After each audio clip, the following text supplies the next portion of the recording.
abençoa, Senhor. Que a sua vontade seja presente em nome do Senhor Jesus. Amém. Amém. Amém. Hoje nós vamos fazer uma reflexão sobre um dos sermões mais importantes de toda a caminhada de Jesus. Por quê?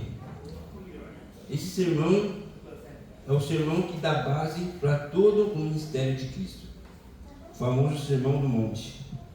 E ele é chamado o famoso Sermão do Monte, né? Mas se a gente dá uma olhada nele, é um monte de sermão acumulado, né? Vários sermões, né? Mas hoje a gente vai pegar dois temas muito importantes. Mas antes disso, a gente precisa entender o contexto de tudo o que está acontecendo. Quando a gente olha os dois evangelhos, né? Principalmente Mateus e Lucas, eles relatam o mesmo fato. Eles relatam primeiramente o nascimento de Jesus. Eles relatam o nascimento de Jesus, a sua infância, o seu batismo. A gente vê ali o batismo de Cristo, João Batista batizando ele. E logo após isso, Jesus é tentado no deserto pelo diabo. E quando ele vence o diabo ali no deserto, então ele inicia, né, o seu ministério. E ele inicia o seu ministério ali na Galileia. É interessante porque na Galileia ali, naquele tempo, os meninos de Israel, eles, aos 6 anos, eles começaram os seus estudos da Torá, que são 5 livros da Bíblia. E aos 10 anos, essas crianças, elas já sabiam a Torá de cor. Elas sabiam a Torá de cor. E a partir dos 10 anos, quando eles encerravam essa primeira parte dos estudos deles, eles iam para a escola secundária, né? Mas nessa escola secundária, alguns alunos, pequenos alunos, eram selecionados para continuar os seus estudos. Os mais intelectuais, os mais inteligentes eram selecionados para continuar os seus estudos, né? Junto ao seu rabi, na sinagoga. E aos 15 anos, essas crianças, elas já tinham decorado todo o Antigo Testamento, né? Todo o Antigo Testamento. E esses pouquíssimos alunos, eles eram chamados de Talmidim. Daí vem até o título da mensagem, né? Talmidim, verdadeiros discípulos. E Talmidim significava simplesmente discípulos. E naquela época haviam 2 rabinos famosos, Hillel e Shammai. E eles possuíam as suas regras e suas interpretações da lei de Moisés. E essas regras desses rabinos, eles eram chamados de o jugo do rabi. E a relação entre o rabino e o seu talmidim era tão intensa e pessoal que o objetivo do seu talmidim era observar o seu rabino da tal forma que ele se tornasse igual ao seu rabino, né? E havia uma recomendação que era expressamente única para o talmidim: cubram-se com a poeira dos pés do seu rabi. E isso significa, irmãos, significava que o talmidim, ele devia olhar tão de perto o seu rabino, ver a forma como o seu rabino vivia, como ele tomava as atitudes, observar a forma que ele fazia as coisas, porque não era uma questão simplesmente de saber o que o seu rabino sabia, mas era a ideia de ser semelhante a ele. Por isso que essa regra de se cobrir-se com a poeira é que o talmidim ia seguir de perto o seu rabino, o seu mestre. E Jesus, naquela época, ele utiliza esse sistema de talmidim para os seus seguidores. Mas, diferente daqueles rabinos, Jesus, ele não seleciona pessoas. Ele não escolhe pessoas intelectualmente privilegiadas. Não. Ele escolhe pessoas comuns, como eu, como você, como pescadores. E diferente dos rabinos, Jesus ele dá uma direção. Ele fala, aprendam de mim, porque sou humilde, manso e humilde de coração. Meu fardo é leve. E a gente olhando, depois que Cristo ele escolhe esses seus discípulos, né, os evangelhos escrevem que ele sobe no monte com seus discípulos, e vendo a multidão, ele assenta e começa a ensinar diretamente para os seus discípulos. Isso, irmãos, ele nos traz uma reflexão muito importante, porque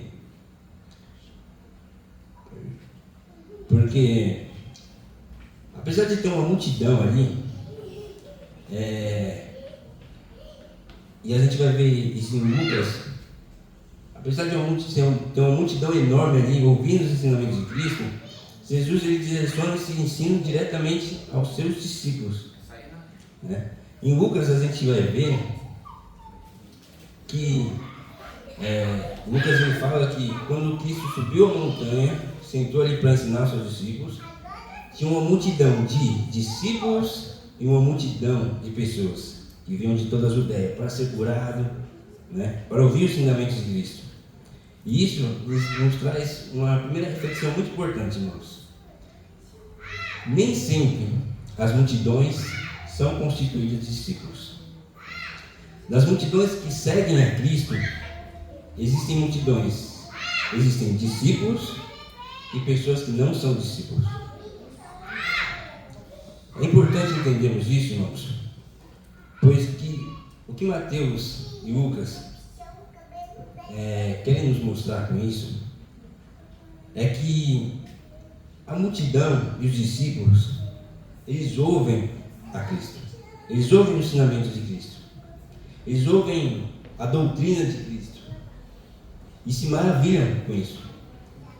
O texto vai dizer que quando Jesus terminou o ensino, a multidão se maravilhou com aquilo. Nossa, que homem, que sábio! Mas apenas os discípulos, irmãos, eles se comprometem com o Evangelho. Apenas os discípulos são pessoas que se aproximam do Evangelho de Cristo. Não só ouvem, mas eles se comprometem com o Evangelho. As multidões ali, eles seguiam Jesus, mas sem se comprometer. E isso nos deixa uma pergunta, irmãos, para refletirmos, e eu queria que a gente refletisse nisso durante toda a mensagem. No meio dos que seguem a Cristo, quem nós somos? Discípulos ou meras multidões? Porque lá em João, capítulo 6, Jesus tem aquele fato que Jesus multiplicou os pães, né? Jesus está ali, a multidão sendo curada por Cristo, e de repente Cristo começa a falar com eles, e aí as pessoas começaram: nossa, mas mestre, você está sendo tão duro com a gente? E o texto vai dizer que cada um foi virando as costas e indo embora. E aí Jesus olha para os 12 e fala assim: e vocês, não vão com eles? E Simão, ele fala: para onde nós iremos, Senhor? Se só tudo tem as palavras de vida eterna. Essa é a diferença. Os discípulos, eles se comprometem com Cristo. Os discípulos estão ali porque eles têm um objetivo: Cristo, e mais nada. Cristo e a sua vontade. A multidão ouve os ensinamentos de Cristo, ouvem os ensinamentos de Cristo, mas não estão lá verdadeiramente por Cristo. Por isso, queria que os irmãos refletissem comigo nessa pergunta. No meio dos que servem a Cristo, quem nós somos? Discípulos ou multidões? E Cristo, a Bíblia vai dizer que Cristo começou a ensinar aos seus discípulos ali sobre as bem-aventuranças, né? As beatitudes. E Jesus ele começa ensinando: bem-aventurados os pobres de espírito, porque deles é o reino dos céus. Esse conceito, irmãos, está relacionado a uma humildade que Deus requer do povo de Deus, do seu povo.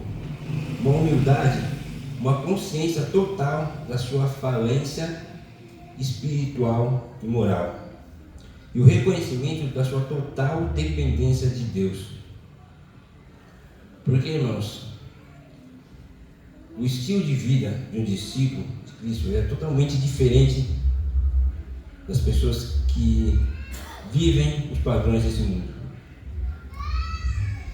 O reino dos céus não é para pessoas que são autossuficientes. Não é para pessoas que olhem para si e falam: deixa comigo, eu resolvo meus problemas. O reino dos céus, irmão, é para pessoas que têm consciência de que nada podem fazer, se não for pela graça de Deus. Um discípulo, um verdadeiro discípulo de Cristo, ele tem essa consciência. Ele não se declara dono da sua vida. Ele não acha que ele é poderoso, mas ele sabe que ele, espiritualmente, moralmente, ele era falido. É um pecador. Versículo 4 diz: bem-aventurados que choram, porque eles serão consolados. A ideia aqui, irmãos, não é daquela pessoa que fica chorando o tempo todo. Não. Mas aqui ele traz a ideia de Pedro. Quando Pedro ele negou Jesus, ele percebeu o erro que ele tinha cometido. A Bíblia diz que ele chorou amargamente aquilo. E esse choro aqui, irmãos, não é um choro de remorso, não é um choro de medo, mas é um choro de arrependimento. Um verdadeiro discípulo de Cristo, ele chora diante de Deus. Quantas vezes, irmãos, a gente tem na nossa casa, no nosso secreto, se derramado diante de Deus pelos nossos pecados? Quantas vezes a gente, em casa, a gente tira um tempo para orar e para chorar diante de Deus pelos nossos pecados? Um verdadeiro discípulo de Cristo, ele faz isso, porque ele tem a consciência de que ele é falido espiritualmente, e ele chora amargamente pelos seus pecados. Ele chora um choro de arrependimento. No versículo 5, Jesus continua ensinando: bem-aventurados os mansos, porque eles herdarão a terra. Um discípulo de Cristo tem esse padrão de vida, tem esse caráter, ele é manso. Mas mansidão aqui, irmãos, a Bíblia não está falando daquela pessoa com falta de personalidade, daquela pessoa que muitas vezes não diz aquilo que precisa ser dito naquele momento. Não. Aqui o modelo é novamente Cristo. Cristo, diante das perseguições, ele não revidou as perseguições. Ele se recusa a se defender, mesmo estando certo. Ele não vou devolver aqui, eu vou pagar com o bem com o mal. Não, ele se recusa a se defender. E os judeus, eles estavam, isso era revoltante na época para os judeus, porque eles estavam esperando o Messias que ia ajudar eles numa revolta contra Roma. Eles estavam querendo alguém que lutasse com eles, que liderasse eles contra Roma. Mas a Bíblia nos traz, irmãos, que Cristo, ele não veio para trazer uma revolta, ele veio para trazer uma revolução. Cristo, ele veio trazer salvação. E revolta é diferente de revolução, irmãos. Revolta trata-se de algo que você luta totalmente por você discordar daquilo. E geralmente as revoltas são banhadas de sangue. Mas revolução, ela se trata de um conceito mais profundo. Revolução se trata de mudança global, uma mudança total. Os irmãos já ouviram falar, né, na TV, quando fala assim: essa vacina revolucionou o mundo. A internet revolucionou o mundo. Essa é a ideia de revolução. A revolução ela traz uma solução para um problema enorme e ela causa uma mudança. Um exemplo claro, para os irmãos entenderem, uma pessoa que tem uma revolta, quando ela está no ônibus lotado, normalmente está aquela confusão, né? Um amassando o outro. A pessoa revoltada, que tem a revolta, ela vai olhar para aquela situação e vai falar: nossa, que situação é essa? Isso aqui é um absurdo. Sabe o que eu vou fazer? Eu vou comprar um carro para mim nunca mais andar de ônibus. A pessoa que tem um anseio de revolução, que quer causar uma revolução, sabe o que ela faz? Na mesma situação, ela olha e fala: que situação é essa? Isso aqui não pode acontecer. A gente tem que criar um método de transporte público para melhorar isso. A revolta, ela só está preocupada consigo mesmo. A revolta é a ideia de que eu preciso me livrar disso. Mas a revolução nós precisamos nos livrar disso. E Cristo, Ele traz isso. Cristo veio para trazer isso, uma revolução, uma mudança de vida. Não podemos mais ficar do mesmo jeito. Eu trouxe algo novo para vocês. Eu trouxe salvação, mas para todos. O texto continua, versículo 6. Jesus continua ensinando: bem-aventurados os que têm fome e sede de justiça, porque eles serão fartos. Para quem tem fome e sede de justiça, serão fartos. A ideia aqui, irmãos, é que um discípulo de Cristo, um verdadeiro discípulo, num mundo totalmente injusto que a gente vê, ele não se conforma com isso. O verdadeiro discípulo de Cristo, ele tem um desejo de justiça. Ele tem um desejo de que o mundo reflita o caráter do Deus que ele segue. O verdadeiro discípulo, não somente ele tem o desejo, mas ele faz de tudo para que o ambiente em que ele vive tenha um ambiente justo, um ambiente que reflita o caráter do Deus que ele segue. O cristão, irmãos, ele não pode se conformar com essa realidade.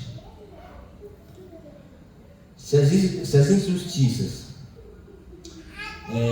se tornarem algo comum na vida do cristão, se a gente olha para as injustiças e a gente fala assim: isso é normal,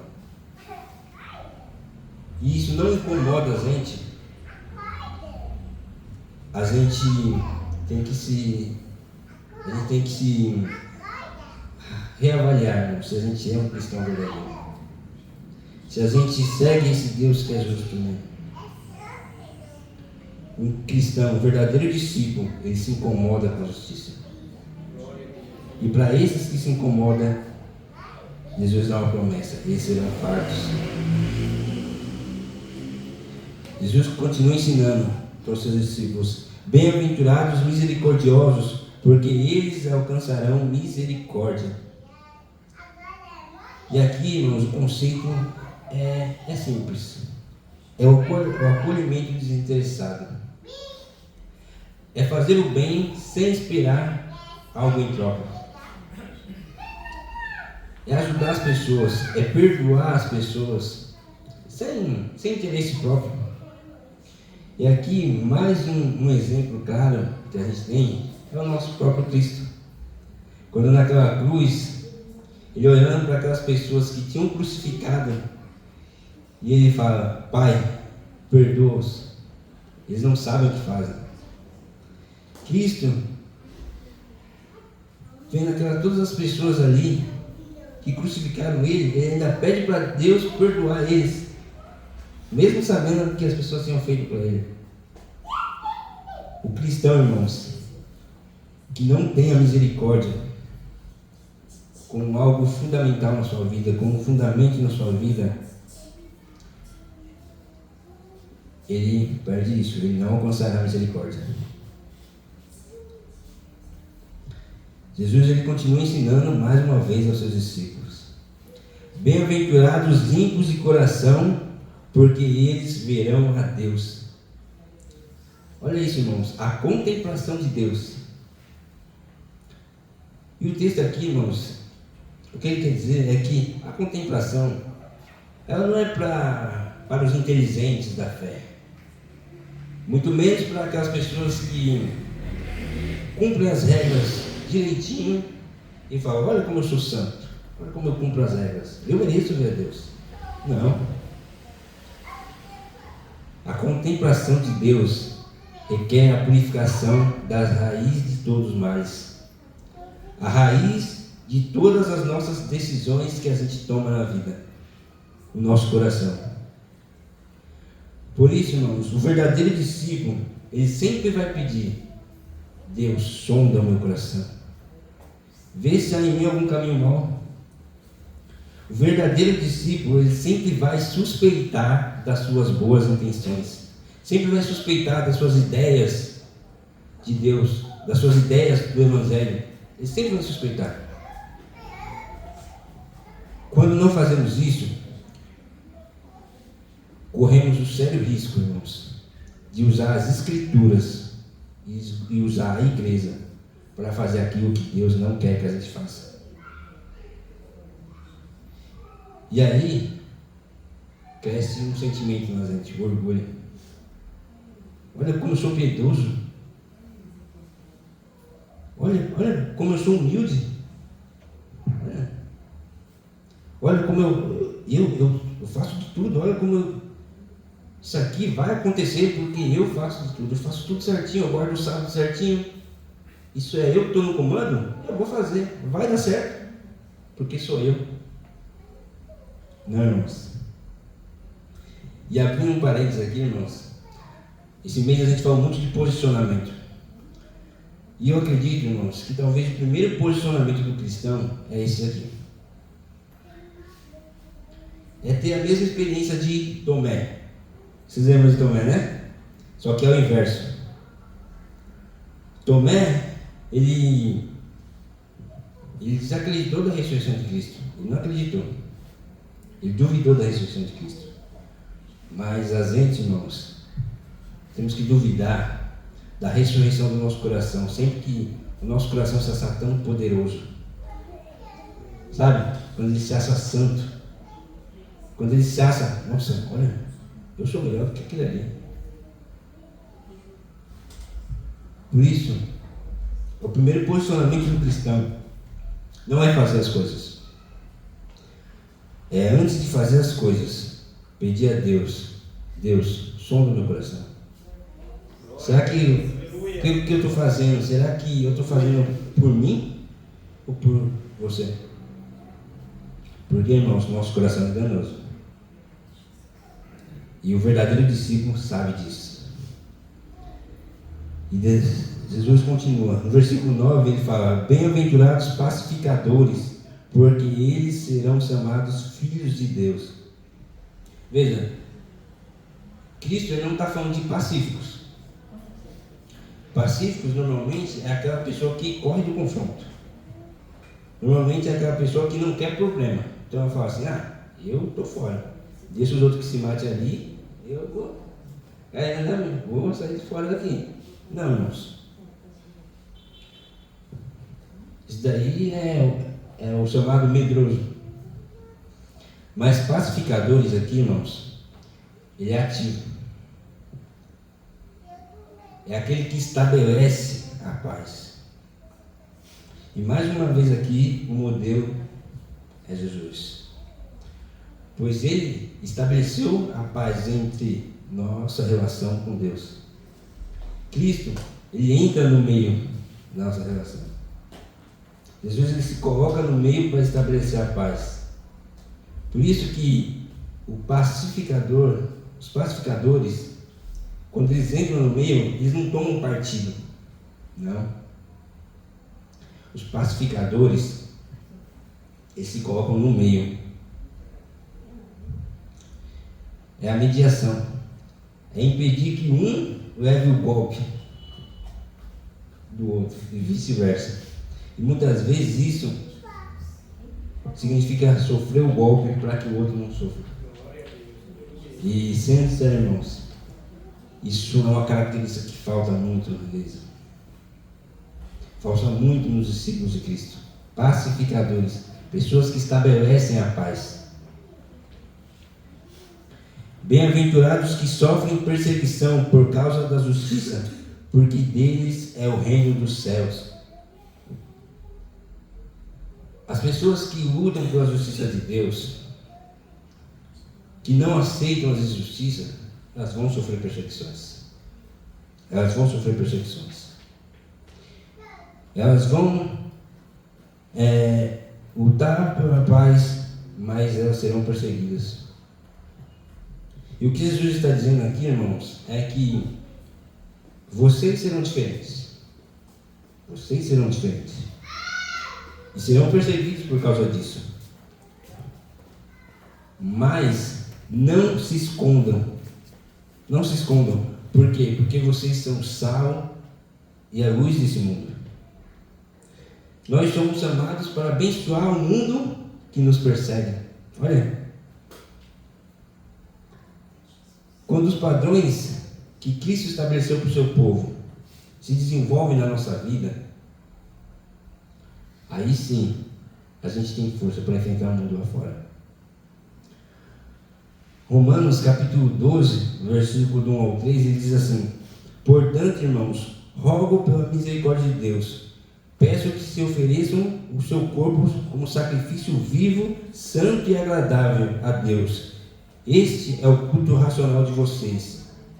Não vivam conforme os padrões desse mundo. Não vivam conforme os padrões desse mundo. Mas se deixem que Deus transforme vocês pela renovação da mente, para que possam experimentar qual a boa e agradável e perfeita vontade de Deus. Olha o que o texto diz, irmãos. Deixem que Deus os transforme. A transformação é Deus que faz. Mas Deus, Ele não sai invadindo o nosso coração. E aqui, Deus requer que a gente deixe Ele nos transformar. Só Ele pode transformar, mas a gente tem que deixar Ele nos transformar. E é interessante, irmãos, porque a gente, como igreja, quando a gente pensa numa igreja que quer fazer a diferença, tanto no bairro como na cidade, através dos seus membros no trabalho, no metrô, onde quer que seja, a gente pensa em várias estratégias, né? Formas, a gente pensa em planos, vamos fazer isso, você fala isso, você pega aquilo, a gente pensa. Isso é válido, isso é válido. Mas o que Cristo quer dizer aqui, irmãos, para a gente, é o que vai fazer a diferença. O que vai atrair as pessoas não é nossas ideias, não é os nossos planos, mas é nosso estilo de vida. Quando a nossa vida começar a ser pautada no senhorio de Cristo, quando a nossa vida estiver pautada nas Escrituras, aí sim, aí a gente consegue atrair as pessoas. Irmãos, não tem nada mais poderoso, não tem nada mais poderoso, eficaz e influenciador do que uma vida transformada pelo Evangelho. Uma vida em que reflita o Evangelho de Cristo. É isso que vai atrair as pessoas. É uma transformação de dentro para fora. E quando as pessoas olharem isso, irmãos, isso vai causar um choque nas pessoas. Vai causar um choque. Mas é isso que vai chamar a atenção das pessoas. Por isso, ele enfatiza tanto essa questão. Alguns teólogos acreditam que as bem-aventuranças, elas são o caráter do discípulo. É algo interior do discípulo. É algo que cresce na gente interiormente, e conforme a gente vai crescendo nas bem-aventuranças, no padrão que Cristo estabeleceu para os seus discípulos, isso vai se tornando para fora. Por isso que, quando o texto continua e Jesus fala, vocês são o sal e a luz do mundo, ele não fala, vocês devem ser o sal e a luz do mundo. Jesus ele não fala, vocês devem ser, ou vocês serão. Não, ele afirma, vocês são o sal e a luz do mundo. Porque, irmãos, a partir do fato de que a gente começa a seguir uma vida pautada no que Cristo nos ordena, a gente não precisa se esforçar para acessar a luz do mundo. Isso acontece naturalmente. Por isso Jesus ele usa duas metáforas, para identificar a identidade do discípulo. Jesus ele fala que nós somos o sal e a luz do mundo. O primeiro, ele fala primeiramente o sal. Ele fala, vocês são o sal do mundo. O sal, irmãos, naquela época, ele era usado para duas funções. Tanto a preservação dos alimentos. Então, como lá não tinha eletricidade naquela época, eles utilizavam sal para preservar os alimentos do apodrecimento. E também utilizavam sal para culinária, como a gente usa hoje em dia, para dar gosto à comida. E o que Jesus quer nos ensinar aqui, irmão, quando ele fala que nós, os verdadeiros discípulos de Cristo, somos sal e luz do mundo, é que o mundo tende a apodrecer. Toda a maldade, a violência, a imoralidade do mundo, ela tende a tornar o mundo cada vez pior. O mundo cada dia mais vai piorar. O mundo entregue as suas paixões, tende a decair, tende a entrar no estado de putrefação. Da mesma forma que o sal, ele preserva a carne do apodrecimento, os discípulos de Cristo, eles são chamados a preservar uma sociedade cada vez mais justa e santa e menos imoral. Quando a sociedade, irmãos, se depara com um verdadeiro discípulo, ela tem duas opções: ou vai perseguir, ou vai ser transformada. Não tem outra opção. E nosso chamado como igreja é impedir que a injustiça destrua o mundo, que a imoralidade destrua esse mundo. Também o sal era usado também para dar alimento, dar sabor à comida. E aqui, irmãos, a ideia é que da mesma forma com que o sal ele traz um gosto para a comida, a igreja tem a responsabilidade de dar esperança para as pessoas, dar um gosto de esperança para as pessoas. A segunda metáfora que Jesus Cristo usa é que ele fala que nós somos a luz do mundo.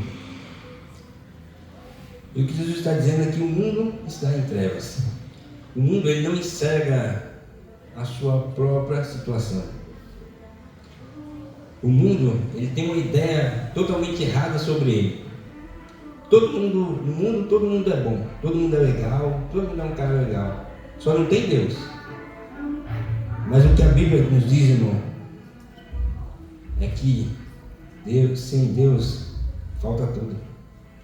Se a gente não tem Deus, falta tudo. Deus, ele não é um detalhezinho na nossa vida que a gente fala, não, eu sou um cara legal. Então, Deus é um detalhe na minha vida. Não, irmãos. O mundo está em trevas. O mundo, ele está numa autoestrada, a 200 por hora, na contramão. E esse mesmo mundo que está nessa estrada, lá na frente, ele vai bater com uma carreta. E essa carreta se chama a ira de Deus. A ira de um Deus santo, de um Deus justo. E a nossa função é fornecer luz para esse mundo. dar entendimento através do Evangelho para esse mundo. Olha o que o texto diz, irmãos, aqui em Efésios, capítulo 5, a partir do versículo 8, diz assim: porque outrora vocês eram trevas, mas agora são luz do Senhor. Então vivam como filhos da luz. Pois o fruto da luz consiste em toda bondade, justiça e verdade. Algumas características, né, irmãos, da boa-aventurança. E aprendam a discernir o que é agradável a Deus. Não participem das obras infrutíferas das trevas, antes exponham a luz. A luz, irmãos, ela vai expor as obras das trevas. Porque aquilo que eles fazem em oculto, até mencionar, é vergonhoso. Mas tudo que é exposto pela luz torna-se visível, pois a luz torna visíveis todas as coisas. Por isso é que foi dito: desperta, ó tu que dormes, levanta-te dentre os mortos, e Cristo o resplandecerá sobre ti. A gente, irmãos, o cristão, para ele iluminar, ele precisa estar na luz. Muitas vezes, irmãos, vivemos uma realidade em que queremos iluminar, mas ainda estamos nas trevas. Isso não é possível. Isso não é possível. Por isso, irmãos, todo discípulo de Cristo, ele tem uma preocupação. Uma preocupação: de se tornarem falsos discípulos.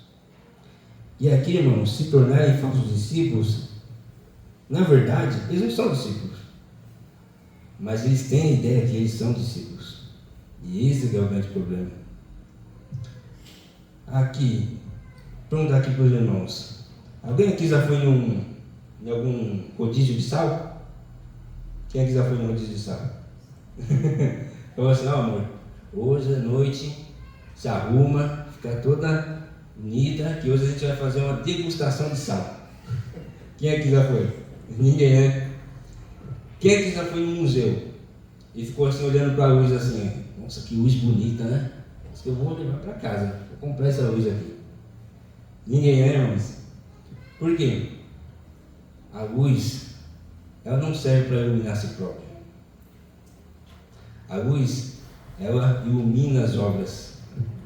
Da mesma forma, as nossas obras que a gente faz aqui não é para o nosso próprio ego, não é para a gente. Mas as obras que a gente faz aqui na terra, ela vai iluminar aquilo que Cristo fez na nossa vida. Ela vai iluminar as obras de Cristo. Por isso, irmãos, o discípulo de Cristo, ele tem essa preocupação. Porque o falso discípulo, muitas vezes, ele vai fazer as coisas para o próprio ego. Ele vai fazer as coisas visando a sua própria aparição. Outra coisa que o discípulo tem é a santidade. Muitas vezes, irmãos, a gente vem para a igreja, e a gente vem para a igreja tudo arrumado, muitas vezes, né? E muitas vezes a gente já tem aquela roupa certinha, né? Roupa de sábado, roupa de domingo. Minha mãe que era assim, minha mãe fazia: ó, isso aqui é roupa de ir para a escola, isso aqui é roupa de trabalhar, roupa de ficar em casa, roupa de ir para a igreja. E a gente tem a roupa certa de ir para a igreja. A gente fala: não, isso aqui é roupa de ir para a igreja. Mas, irmãos, muitas vezes a gente vive aqui, a gente vem aqui todo arrumado, a gente faz as coisas, mas será que ainda estamos em trevas? Ou será que fomos transformados pela luz de Cristo? Porque muitas vezes a gente parece, irmãos, e eu vejo muitos cristãos assim pela TV, a gente olha aquelas igrejas e tal, mas também é uma questão de a gente olhar para a gente mesmo. É como se a gente pegasse um leproso, levasse ele lá em Paris, colocasse a melhor roupa, colocasse os perfumes. Agora você está bom. Mas logo em seguida, irmãos, não ia durar muito. Ia começar aquele cheiro de carne podre. E é isso que Deus faz esse questionamento na nossa vida. Como que está a nossa vida? Para a gente ser luz lá fora, a gente tem que estar na luz. A gente não ilumina se a gente estiver nas trevas. Por isso, a nossa vida, irmãos, tanto lá fora influencia aqui dentro, e aqui dentro influencia lá fora. A gente muitas vezes, eu já ouvi muito um relato, uma frase que as pessoas dizem: ser cristão lá fora é fácil, o difícil é ser aqui dentro. Não, ser cristão lá fora é difícil, mas aqui dentro da igreja é fácil. E eu discordo um pouco dessa frase. Sabe por quê, irmãos? Eu até entendo muitas vezes o contexto em que as pessoas usam essa frase, no sentido de que quando a gente não dá, quando a gente anda de uma forma errada lá fora, geralmente as pessoas vão olhar e vão falar: nossa, esse é o cristão? Será que isso é cristão mesmo? Ou o que ele faz? As trevas reconhecem as trevas, né? Mas aqui dentro também a gente está sendo vigiado. Tanto lá dentro quanto lá fora, os olhos de Deus estão sobre nós. Glória a Deus, aleluia. Tanto lá fora, tanto aqui dentro, Deus está nos olhando. Deus olha as nossas intenções. Deus olha a vida que a gente está vivendo. Não adianta, irmãos. A vida que eu tenho aqui dentro da igreja, ela vai refletir lá fora. E a vida que eu tenho lá fora vai refletir aqui dentro. Por isso, o verdadeiro cristão, ele tem essa preocupação com a santidade da vida dele. Com a santidade da vida dele. Por mais que ele seja um cristão lá fora, ótimo. Mas se ele ser aqui dentro um falso cristão, logo isso vai aparecer a nós. Isso não demora muito. E a mesma coisa, não adianta a gente vir aqui todo arrumado, todo pomposo, mas dentro de nós está saindo um cheiro de carne podre. Deus, Ele conhece o nosso coração, Ele conhece a nossa vida. Glória a Deus, aleluia. Por isso, irmãos, uma igreja que é totalmente pautada no Evangelho de Cristo, ela ilumina lá fora, ela influencia as pessoas. Mas antes de a gente pensar em influenciar lá fora, a gente tem que estar preparado. A gente tem que olhar para a nossa vida. Como que a gente está? Será que eu estou andando na luz? Como que eu cuido da minha finança? Como que eu cuido da minha família? Isso tudo, irmãos, vai refletir na nossa missão como discípulo de Cristo. Então é um preparo, é algo que acontece de dentro. E a gente estabelece no padrão de Cristo, para então algo se tornar para fora. E quando algo se torna para fora, não é pelo nosso braço, não é pela nossa própria ação. A gente não precisa fazer esforço. Muitas vezes eu vejo a gente faz tanto esforço para pregar o Evangelho, a gente faz tanto esforço para salvar as pessoas. Mas, irmãos, os verdadeiros discípulos, eles não precisam fazer esforço. É algo que flui deles naturalmente. Algo que flui naturalmente da vida deles, por quê? Pela vida que eles têm com Cristo. Glória a Deus, aleluia. Tem uma história, irmãos. Em 16 de dezembro de 1989, na cidade de Timișoara, na Romênia, havia um pastor ali, que ele era um pastor conhecido por ser muito fiel à palavra de Deus, e ele é um pastor que estava ali e que ele vivia uma vida totalmente de devoção à palavra de Deus. E esse pastor, ele denunciava muitas vezes o abuso do governo contra a sociedade, abuso contra os direitos humanos. E esse governo era comandado por Nicolai. E esse Nicolai era um ditador e que ele determinou a exclusão de todas as religiões do país. O ateísmo, ele era a bandeira desse governo. E esse governo, ele acreditava o seguinte, ele dizia assim para as pessoas, que as pessoas não deveriam ter fé em Deus, eles deveriam ter fé no governo, porque era o governo que ia salvar a vida deles. E qualquer ato religioso, ali naquela época na Romênia, era considerado como um terrorismo contra o governo. E todas as pessoas que faziam o exercício da sua fé ali, eram presas, eram torturadas e eram mortas. E certo dia, o governo decidiu emitir uma nota para prender esse pastor. Para prender esse pastor por ele estar falando que o governo abusava das pessoas, que o governo não poderia fazer isso. Então o governo decretou a prisão. E a cidade, ela ficou sabendo disso. E sabe o que os irmãos fizeram daquela igreja? Os irmãos compraram velas, foram para a frente da casa do pastor, acenderam a vela ali, que estava de noite, e começaram, se ajoelharam e começaram a orar a Deus. E diz que os policiais que foram ordenados pelo governo chegaram ali, e as pessoas estavam ali montoadas na frente da casa do pastor. Então, desceu uma ordem para os soldados: atirem. Atirem. E os soldados fizeram isso. Os soldados atiraram em todos que estavam ali, porque era a ordem. Era a ordem.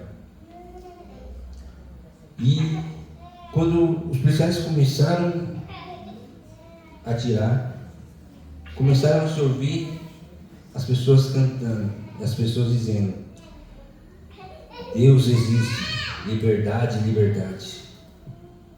E aquilo começou a entoar: Deus existe, liberdade, liberdade. E aconteceu que uma jornalista no hospital, ela viu um garoto de 16 anos em que estava correndo para a UTI para ele tinha levado um tiro na perna e a perna dele seria amputada. Seria amputada. E a jornalista perguntou para esse garoto: você não se arrepende? Você vai perder a perna agora? Você se arrepende do que você fez? E o garoto disse: eu perdi uma perna, mas fui eu que acendi a primeira vela. Glória a Deus, aleluia. E aí, irmãos, a partir disso, uma irmã da congregação começou a cantar entre a cidade: liberdade, liberdade, Deus existe. Liberdade, liberdade, Deus existe. E aquele canto começou a entoar. E aquela cidade, ela ficou livre daqueles ditadores. E passou alguns meses, o país ficou livre do ditador. Isso, irmãos, é uma prova de que as nossas orações, Deus atende. Deus atende. Mas o que influencia as pessoas e que traz as pessoas para Deus é a nossa vida. Como a igreja de Atos, as pessoas, elas começaram a cair na graça do povo. Eles não faziam estratégia. Eles não, vamos pegar essa pessoa aqui. Não. Eles viviam em comunhão. E as pessoas olhando aquilo, iam chegando. Deus ia acrescentando os salvos naquela igreja. É algo para a gente se preocupar, irmãos. Muitas vezes, qual que é qual que é o nosso propósito de vida? Qual que é o nosso propósito? Eu vejo muitas vezes, se você perguntar, irmãos, para algum jovem, ou para pessoas mais velhas também, qual que é o seu objetivo de vida? Muitas vezes, para um jovem, ele vai falar, eu quero ter um emprego bom, eu quero ter uma casa boa, eu quero liderar pessoas, eu quero ter uma esposa legal. E as férias a gente passa em Miami, né? Em nome de Jesus, porque ele é crente. Mas se a gente comparar, irmãos, com essas características, com uma pessoa que não tem uma vida pautada no Evangelho, a gente não vai ver diferença nenhuma. É o mesmo. E o problema não é a busca, é quando a gente torna aquilo o sentido da nossa vida. Quando a gente coloca aquilo como fundamento da nossa vida. Os discípulos não. Os fundamentos dos discípulos eram Cristo e mais nada. Deus e mais nada. Por isso, eles não tinham medo de ser perseguidos. Eles lutavam, mas para ser pacificadores. Quando a nossa vida é pautada no Evangelho de Cristo, a gente começa a crescer nas bem-aventuranças. Isso não vai ser difícil para a gente. Não vai ser difícil. E quando a gente crescer nas bem-aventuranças e a gente ter o padrão de Deus na nossa vida, então, aí sim, vamos ser sal e luz do mundo. Vamos ser influenciadores. Vamos começar a influenciar pessoas no ambiente de trabalho. Vamos começar a influenciar pessoas no nosso convívio social. Só assim. Mas, primeiramente, a gente tem que ter o padrão de Deus. Só assim vamos iluminar. Amém? Então, irmãos, queria pedir para os irmãos novamente, para a gente refletir na pergunta que eu fiz no início. Somos discípulos de Cristo ou somos meras multidões que ouvem o Evangelho, ouvem os ensinamentos de Cristo, mas a gente não se compromete? Ou somos discípulos que se comprometem com o Evangelho de Cristo? Vamos orar, irmãos, para que Deus possa nos ajudar nisso. A cada dia Deus, Ele vai dando a luz para a gente, Ele que nos ilumina, é Ele que nos ajuda a crescer, mas a gente tem que querer, a gente tem que desejar. Amém? Convido os irmãos a não somente nessa breve exposição, mas que em casa a gente medite nas bem-aventuranças, a gente possa ler, a gente possa meditar nas bem-aventuranças, naquilo que Deus quer para a gente. Amém? Vamos orar, irmãos. Senhor Deus, obrigado, Senhor Deus, por tua graça, Senhor Deus, obrigado por tua misericórdia. Obrigado, Senhor Deus, por nos dizer aquilo que o Senhor precisa de nós. Obrigado, Senhor Deus, por falar conosco nessa noite, Senhor Deus. Nos trazer luz, Pai, nos dar entendimento, Pai. Que o Senhor nos ajude, Senhor Deus, a crescer, Pai, nas bem-aventuranças, Pai. Que o Senhor, meu Deus, possa nos ajudar, Senhor Deus, a cada dia mais crescer no padrão que o Senhor determinou para a gente, Pai. Faça, Senhor Deus, a gente ser verdadeiros discípulos, Pai. Faça, Senhor Deus, a gente discípulos que estão empenhados, que estão, Senhor Deus, totalmente voltados, não para as coisas, Senhor, mas para o teu Evangelho, Senhor Deus. Para o teu Evangelho, Pai. Senhor Deus, possamos ser mais pacificadores, que possamos, Senhor Deus, ser mais misericordiosos, Pai. Senhor Deus, possamos ter um coração limpo, Pai. Nos ajuda, Senhor Deus. Solta o nosso coração, Senhor Deus. Transforma para o nosso coração, Pai. Para que possamos servir a Ti, Senhor Deus, da forma correta, Senhor Deus. Para que possamos servir, Senhor Deus, a Ti, Senhor Deus, da forma que o Senhor quer que a gente seja, Pai. Traz, Senhor Deus, mudança na nossa vida, Pai. Traz transformação, Senhor Deus. Para que, Senhor Deus, cada dia possamos crescer naquilo que o Senhor determinou para nós. E que, Senhor meu Deus, não sejamos meras multidões. Não sejamos, Senhor Deus, falsos discípulos, Senhor meu Deus. mas que possamos ser verdadeiros discípulos, Senhor Deus, aprovados por Ti, para cumprir a Tua missão, Pai. Nos ajuda, Senhor Deus, para honrar o Teu santo nome, Senhor Deus. Jesus, Pai, eu tenho entendimento, Senhor Deus, para honrar o Teu santo nome, Pai. Nós te pedimos que Teu nome seja glorificado em todas as nossas ações, Senhor Deus. Pai, Senhor Deus, Sua luz resplandecer, Senhor Deus, sobre a nossa vida, Pai. Traz, Senhor, entendimento, Pai, Senhor Deus. Transforma nossa mente e nosso coração, Senhor Deus. Nós te pedimos, Pai, Senhor Deus, possamos, Senhor Deus, humildes de coração, Senhor Deus. Que possamos reconhecer, Pai, que somos totalmente falidos diante de Ti, Senhor Deus. Que dependemos totalmente de Ti, Senhor Deus. Nos ajuda, Senhor Deus, a ser mansos, Pai. Para a Tua honra, Senhor Deus, e para o Teu santo nome, Pai. Nos ajuda, Pai, para que possamos influenciar as pessoas, para que possamos trazer mais pessoas para o Teu reino, Senhor Deus. Nós te pedimos, Pai, para a honra e glória do Teu santo nome, Pai. Nós te pedimos, Pai, transforma nossa vida, Pai. Senhor Deus, Teu santo nome, Pai. Nos ajuda, Senhor, a crescer aqui, Senhor, dentro da Tua presença, Pai. Porque é só o Senhor mesmo que palavra de vida eterna, como diz a Tua palavra. Que sempre nós possamos, Senhor, estar caminhando contigo, Senhor. Nos ajuda, Pai. Em nome do Senhor Jesus. Para a honra e glória do Teu santo nome, Pai. Amém. Graças a Deus. Glória ao Teu nome, aleluia. Louvado seja o Teu nome, Deus. Aleluia. Poderoso, aleluia. Glória a Deus, aleluia. Santo Deus, aleluia. Louvado seja o Teu nome. Glória a Deus. Glória ao Teu nome, Deus. Ajuda, Senhor. Nos ajuda, Pai querido, Pai eterno, aleluia.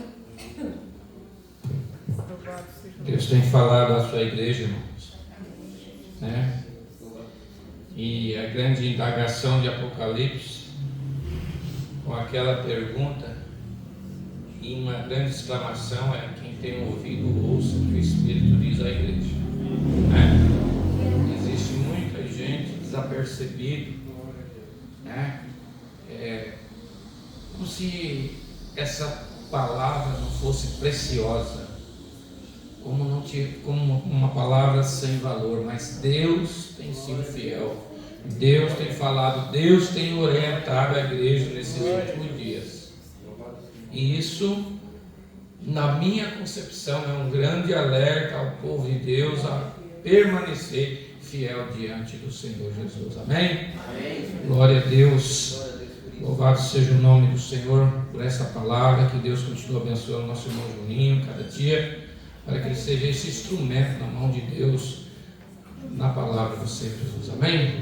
Nós estamos caminhando para o final deste culto, mas nós vamos orar uns pelos outros, orar por todas as nossas atitudes aqui na igreja, todas as nossas obras, orar pela oferta, orar pelos enfermos, orar porque a função da igreja aqui na terra é de ser uma igreja intercessora, né? Abençoadora, porque assim vivem os salvos em Cristo Jesus. Amém? Amém? Vamos pedir ao Senhor Jesus. Se você, meu irmão, queira receber uma oração por posição das mãos, essa é a oportunidade. Nós estamos aqui, o pastor está aqui, os diáconos, pode orar por você. Amém? Nós vamos orar em nome do Senhor Jesus, uns pelos outros, e também nesta oração nós já vamos orar pelos pedidos de orações, né?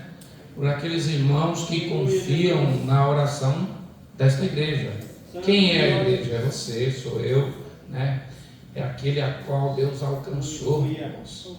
Deus alcançou a sua vida, Deus fez milagre em sua vida, então você tem garantias que esse Deus é poderoso para atuar em nome do Senhor Jesus. Vamos orar em nome de Jesus? Ó Pai Santo, Deus glorioso, Deus bendito, muito obrigado, Deus amado, por cada momento na Tua presença. por cada palavra, Senhor, que o Senhor nos concede a ouvir, Senhor. Porque há muitos que gostariam de ouvir, ó Deus, estas palavras. Há muitos, ó Pai, que gostariam de entender estas palavras, Senhor, de ter essa oportunidade, mas não são lhe permitidos, Senhor.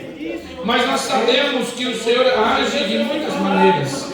Nós sabemos que o Senhor é um Deus grandioso e milagroso. E eu lhe peço em nome do Senhor Jesus, venha abençoar a tua igreja, venha abençoar os teus filhos, venha abençoar aqueles, ó Deus amado, a qual, ó, anseia, ó Senhor, meu Deus, por um milagre, Senhor. Nós temos aqui, ó Deus amado, pessoas que creem que tu podes curar. O nosso irmão Júnior, a Flávia, a Bruna, o Daniel, ó Deus, a Fabiana, o Micael, o Samuel, o Pedro, ó Deus, a Evelyn, ó Deus, o Valdemar, o Adilson Lima. Senhor, esses teus filhos creem, ó Deus amado, no teu grande poder. Esses teus filhos creem, ó Deus amado, que tu podes reverter as situações, seja física, seja espiritual, seja financeira. Ó Deus, tu tem milagre para os teus filhos. Tu tem milagres para a Sônia, para a Soraya, para a Graça. Tu tem milagre para o Carlos Eduardo. Ó Deus, pela nossa irmã Sônia. Ó Deus, pela Eliane. Deus, tu tem milagres. Milagres, ó Pai, que muitas vezes, Senhor, não são compreendidos pela ciência, pela medicina, porque tu age com poder e grande glória, Senhor. Tu age, ó Deus, na vida da Ednei Santos, da Inês Santos. Tu age, ó Deus, ó Pai, na nossa irmã Sônia do Nascimento. Tu age, ó Deus amado, na vida da nossa irmã Zonarque, ó Deus, na Esther, na Angelina, no Roger e Boy. Tu age, ó Deus, libertando dos aguilhões, ó Deus, das enfermidades, seja depressão, seja vício. Ó Deus, o Senhor é poderoso para libertar a nossa irmã João Batista, na Natália, ó Deus. Ó Deus amado, nossa irmã Eliana, Fernanda. Ó Deus, age com teu poder na vida do Cazuza, da Cleonice, Deus. Venha confortar os corações, ó Deus, Pai, dessas famílias, do nosso irmão Ribeiro, do nosso irmão Marco Vinícius, Senhor. Ó Deus, do Cristo, da Camila, ó Deus. Ó Deus, do pastor Brito, Senhor, age com teu poder e com tua glória, Senhor. Age, ó Deus amado, em nome do Senhor Jesus. Derrama do teu bálsamo curador sobre cada um. Ó Deus, que eles possam ter um encontro com tua palavra, que eles possam ser transformados, que eles possam ser libertos em nome do Senhor Jesus, porque tu és o Deus a qual cremos, que pode coisas grandiosas, coisas incompreensíveis para o homem, coisas que são impossíveis para o homem, são possíveis para ti, e a tua palavra nos garante, e os milagres em nossas vidas nos garante, ó Deus, os teus grandes feitos, e louvado seja o teu santo nome, engrandecido seja o teu santo nome, louvado seja o Senhor. Glória a Deus. Nesse mesmo espírito de oração, irmãos, nós vamos orar em prol a oferta, em nome de Jesus. Você não se desligue do trono da glória, não. Peça ao Senhor, venha abençoar, multiplicar as suas rendas. Peça ao Senhor para que a sua firma seja próspera. E a cada dia, em nome de Jesus, Pai Santo, em nome do Senhor Jesus, neste momento de oração, nós te clamamos, ó Deus, ó Pai, agradecido pela o que o Senhor tem feito por nós. Agradecido, ó Deus amado, pelo teu cuidado, pela provisão a qual tem nos concedido. Nós oramos agora, ó Deus, pelo teu cuidado a nosso favor. Senhor, o Senhor, meu Pai, tem concedido coisas grandiosas em nossas vidas. Nós não plantamos, nós não colhemos, mas o mantimento tem chegado à nossa casa. Ó Deus, o alimento tem chegado à nossa casa. O teu cuidado tem sido visível. O abrigo, ó Deus, ó Pai. O alento, ó Deus, ó Pai, tem chegado, ó Deus, ó Pai, à nossa vida. Nós somos gratos. Por isso, Deus, te louvamos com nossas ofertas. Exaltamos o teu nome com gratidão, meu Pai, por tudo que o Senhor tem nos feito. Ó Deus, que os teus filhos sejam alcançados pelas tuas misericórdias. Que portas sejam abertas, ó Deus, ó Pai, na vida dos teus filhos. Porque para isso, Deus, o Senhor é rei entre nós. Para isso o Senhor é Deus entre nós. Nós te louvamos em nome do Senhor Jesus. Amém, glória a Deus. Você que trouxe sua oferta, oferte com alegria ao Senhor. Amém. Em nome de Jesus. Já gostaria de agradecer você, meu irmão, que nesta noite veio à casa do Senhor adorar a Deus. Uma coisa eu te digo, você não vem para mostrar sua presença para mim, não, nem para o pastor, nem para seu irmão. Lógico que é bom te ver, lógico que é bom ter você ao lado uns com os outros, rever os irmãos, os amigos, lógico, mas você vem para adorar a Deus. Você se esforce para adorar a Deus. O salmista já dizia que vale muito mais um dia, um momento na casa do Senhor do que 1000 em qualquer outro lugar.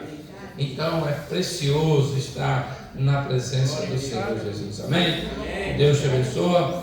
Está aí os recados, né? Nossa escola bíblica às 16 horas, sábado culto às 17, domingo, né?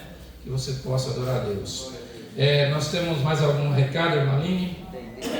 Ali não é dia 29/6, acho que é 29 do... Não.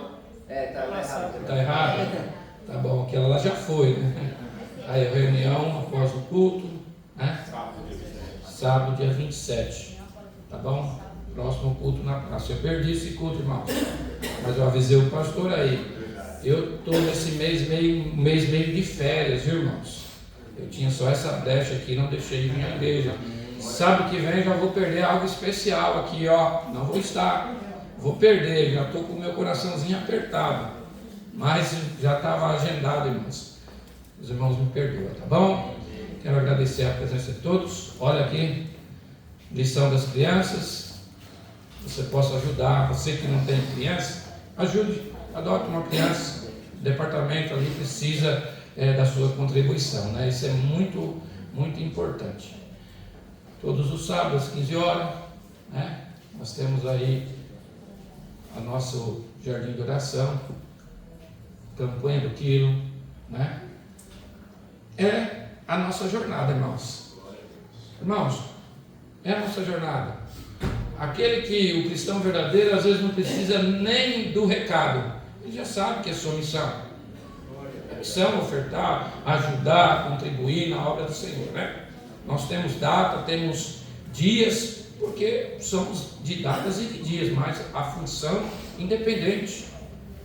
Traga sua, não tem uma oferta, traga um quilo de café, um quilo de arroz, ou você está ofertando ao Senhor. Amém? Glória a Deus, louvado seja Deus. Curva a sua cabeça em nome do Senhor Jesus.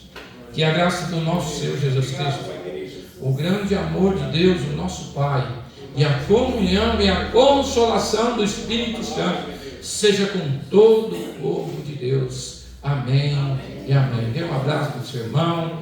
Desejo a ele uma boa semana em nome do Senhor Jesus.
Acho que já parou,